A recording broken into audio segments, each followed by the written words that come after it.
Let's say that contrast is a little bothering. So you know sort of what you don't want, so you know sort of what you do want. I don't want that. It's not truly bothering, but I don't want that, but I do want that. But there's not much focus in it, because I don't really not want that. I just sort of don't want that. So I sort of want that. Now, let's say that I'm really sensitive to the way I feel in my human form, and I really want to feel good. So sort of not wanting that was uncomfortable enough, and sort of wanting that was comfortable enough that I tuned myself right to that right away, so I didn't think about that again, so it didn't get bigger. So now I've tuned myself to a vibration that feels pretty good. And of course I live in the world, and it's a highly technologically advanced world, and so I have access to a lot of data from around the world, and so I again see something that I don't want, and I feel the discord of it, and it clarifies something that I do want, but again I care enough about the way I feel that I tune my attention to what I want. So now what I begin to develop the pattern of is knowing what I don't want, knowing what I do want, lining up with it. Knowing what I don't want, knowing what I do want, lining up with it. So I begin creating a solution-based life experience without much drama or trauma. So the question is, could I end up as masterful as someone who selects all the trauma and drama? And the answer to that is yes. In other words, I was just sensitive and I was more focused. What we notice, however, with most humans is you don't get serious about focusing until it really gets uncomfortable. The next book is going to be called Spirituality and the Law of Attraction. But the subtitle is The Last Frontier. And it's just our nicer way of saying your last ditch effort. Because most people won't line up their energy until all other avenues, well, drug me and chop it off of me and cut it out of me. And if that doesn't work, then I'll change my vibration. As if changing vibration is the more difficult thing to do. So let's get back to the specifics of what you are focused upon here. So if we were standing in your physical shoes, we'd have a healthy dose of life just like you all do. We'd get rooted in the contrast just like you all do. And we'd pay attention to our emotions as we are encouraging you to do. And we would be less willing to tolerate the indication of vibrational discord than almost all of you do. We would be cleaning up our vibration at the slightest whiff of discomfort. We wouldn't be standing around saying, I can take it. I can take it. It can get a lot worse than that. Oh, I'll clean it up eventually, but I can take it. We wouldn't be doing that. We'd be getting into the vortex every chance we could. So if you're in a state of fear, you're nowhere near your vortex. But the source energy that is you, who is in the vortex, still continues to call you. And as you hear the call, you may move up this emotional scale. Fear and disempowerment on one far end, and love and joy and appreciation on the other. As you begin moving closer to your vortex, you'll move from despair and utter disempowerment into revenge, into rage and anger. You move right through into a little less anger until you're in overwhelmment and frustration. And if you keep moving, you'll bump right into the vibration that we describe with the emotional word hope. And when you are chronically hopeful, you're chronically on the verge of your vortex. And when you're chronically on the verge of your vortex, law of attraction will draw you in. And once you get drawn in, you'll have exposure to experiences that will help you to believe. In other words, from hope to belief is just one swirl of the vortex. In other words, in you are, and there you meet someone, there someone hands you the key, there you read something, there you come to know something. And if you hang around in the vortex on a pretty chronic regular basis, you'll thrive in ways that those outside the vortex will never understand. They'll call you lucky. They might even call you weird, because it's weird for you to be joyful in these economic times. It's weird for you to be thriving. What are you up to? Are you dealing drugs, they say? It's weird for you to be healthy in an environment where so many are sick. It's weird for you to be full of life. It's weird for you to be frisky in a depressed economy, you see.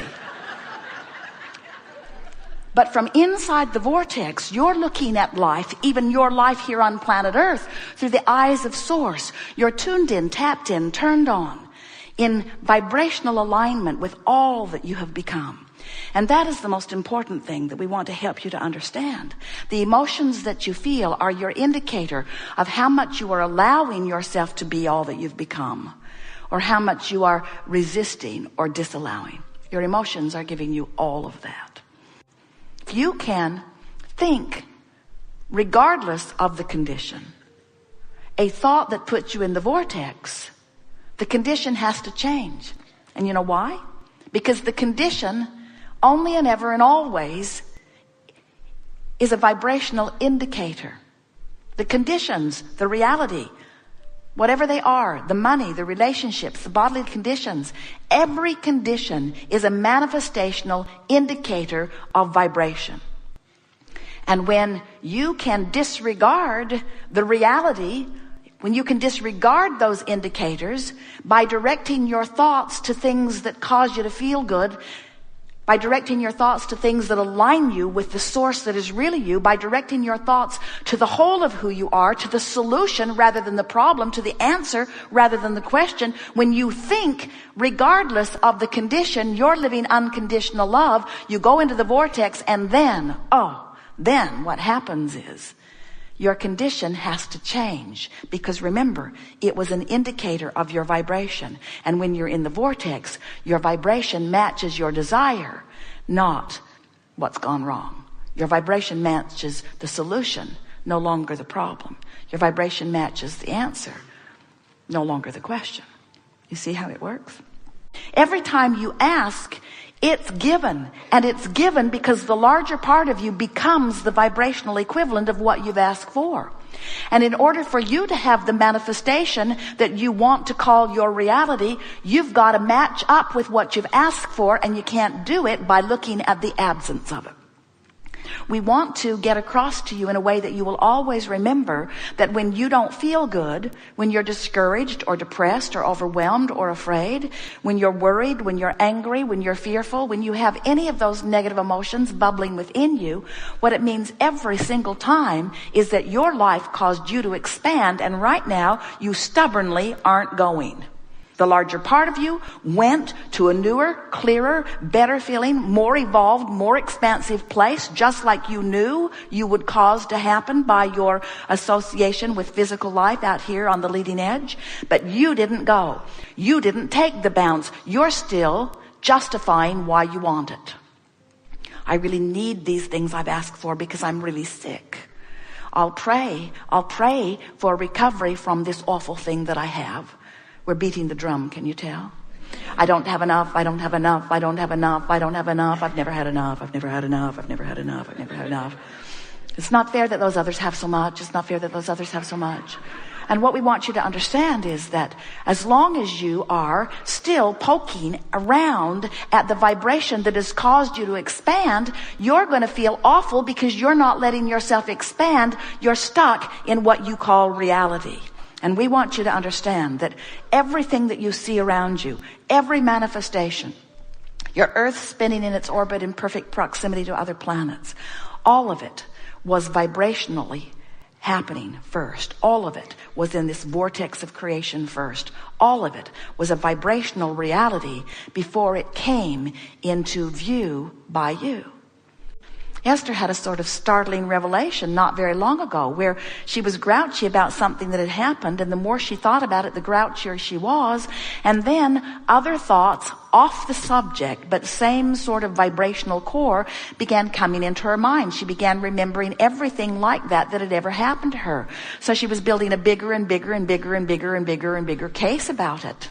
And then it was like the whole world. It was like a conspiracy to make her life miserable. And it had all started with just one little thing that she sat and just mulled over, mused over, moaned over, complained over for not that long. So then she decided, well, if there's anyone on the planet who should clean up their act, it ought to be me. So she isolated herself away from all of those who were glad to see her go. She'd been riding around on her broom all morning. And she went to clear her mind, to meditate, to find relief from the self-imposed tension that had started with her knee-jerk reaction to an uncontrollable circumstance. Trying to control the uncontrollable will get you every time, won't it? So she sat to meditate, and she reached for a thought that often gives her a feeling of ease and comfort right away. She thought about ease and flow. She just focused upon the words ease and flow. But you got to understand, she had a pretty good current going over here. She'd been on it for a while, quite a while, well over an hour. So her attempt to find ease and flow, she held it for a moment, and then right back there she'd go. And then right in the middle of her meditation, she would realize, I'm complaining in the middle of meditation. What's up with that? So then she reached back for ease and flow. She reached back and just for a moment caught a little tail of it, and then before she knew it, she was complaining in her mind again. So now she's extra mad at herself, which always helps a great deal. So now she's thinking, I certainly can find the thought of ease and flow. And she thought about being out on the highways. She loves that. She loves getting behind the wheel of just about any vehicle. They move around in a monster bus. And she thought about the feeling of elation that she often feels as she moves down these wonderful highways with so much beauty surrounding her. And she caught hold of the feeling of ease and flow. And then she milked it. She stayed there just a little bit and thought about why it feels so good, and for a moment loved the landscape and loved the highways and loved her vehicle and loved her life. And she managed to focus enough that she found the dominant resonance with who she is. And then an amazing thing happened. While it had been hard for her to find it at first, now an avalanche of pleasing, wonderful thoughts began to flood her mind. No effort at all. In fact, it would have been harder for her to get back where she started now that she had clicked in to the vibration of who she really is. And then she sat with the most rapturous goosebumps moving through her body as she reunited and felt the relief of moving from outside the vortex in, and then reveling in the raising and the raising and the raising of vibration. And we said to her, now that she was there and now that she could hear us, we said, Esther, milk this. Practice this vibration of being in the vortex. Practice this vibration of being in the vortex. Make this your dominant vibration. Practice this vibration. This is who you are. This is how you are to feel. This is who you be. This is home for you. This is life for you. This is where you belong. And she sat there radiant, glowing to the universe. And then we said, now, reach back to that problem and bring it in here with you and have a look at it from in here. And Esther said, don't make me do it. The bliss inside the vortex is so sublime. Won't I run the risk of the vortex spitting me out? We said, of course you'll run the risk of the vortex spitting you out, but so what? You know how to get back in.